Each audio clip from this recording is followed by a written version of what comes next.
के संग में संवर आइल बड़ी कि इतना दूर से चली पैदल आइल बड़ी। देखिए यहाँ तो हमारे बड़े सब भाई लोग जुटे हैं, लेकिन कुछ कुछ भाभियां भी हमारी पैदल आई होंगी।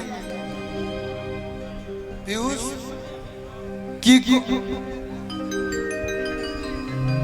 कि गोरखों के संग में संवर आइल बड़ी।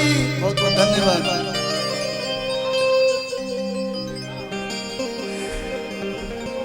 कि सब दल बह संगे चली पैदल जल ढारे भौजाई देवघर आई बड़ी। गाना के नाम हो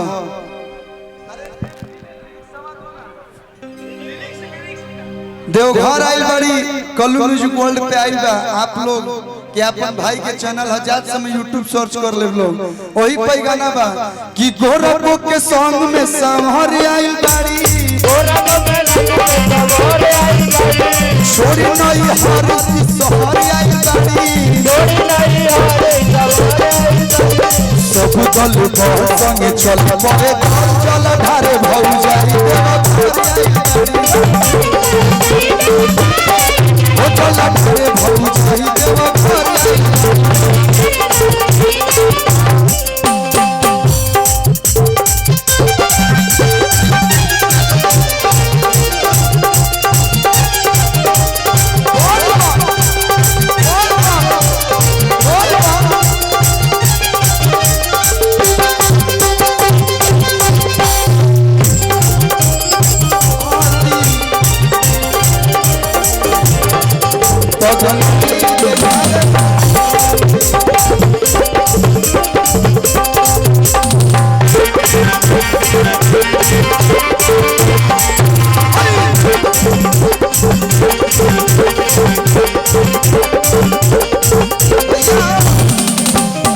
भौजाई एकदम तैयारी में आई बड़ी कि हरी चूड़ी हरी साड़ी कि हरी बिंदी लगाली हली माथे हो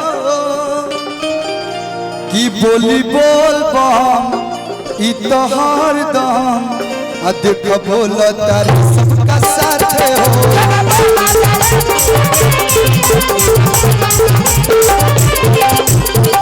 ए भोले बाबा जितना भी भक्त लोग आइल बा लोग सब लोग पे नजर फेरी। भोले बाबा फेर दी अपन नजरिया चल के आई कठिन भैया भैया वाह वाह जियो राजा। भोले बाबा फेर दी अपन नजरिया चल के आई कठिन डगरिया भैया।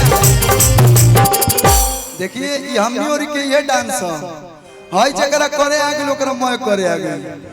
उंगली के बड़ी काम होला है, उंगली वहीं उठता है या तो जियो बेटा, नहीं तो अगर आप पे उठ गया तो हम संतोष सिंह ना है वह हाल में।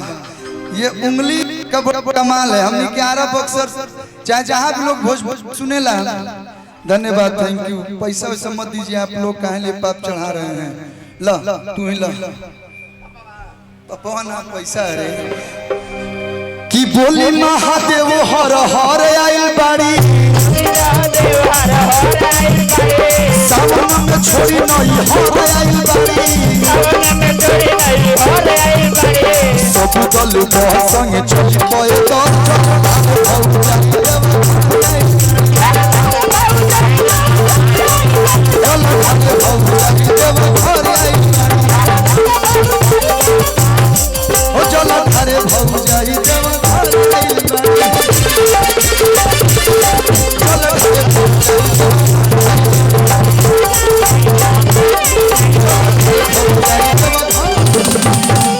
प्रेम सुनिए बैजूनाथ की जय।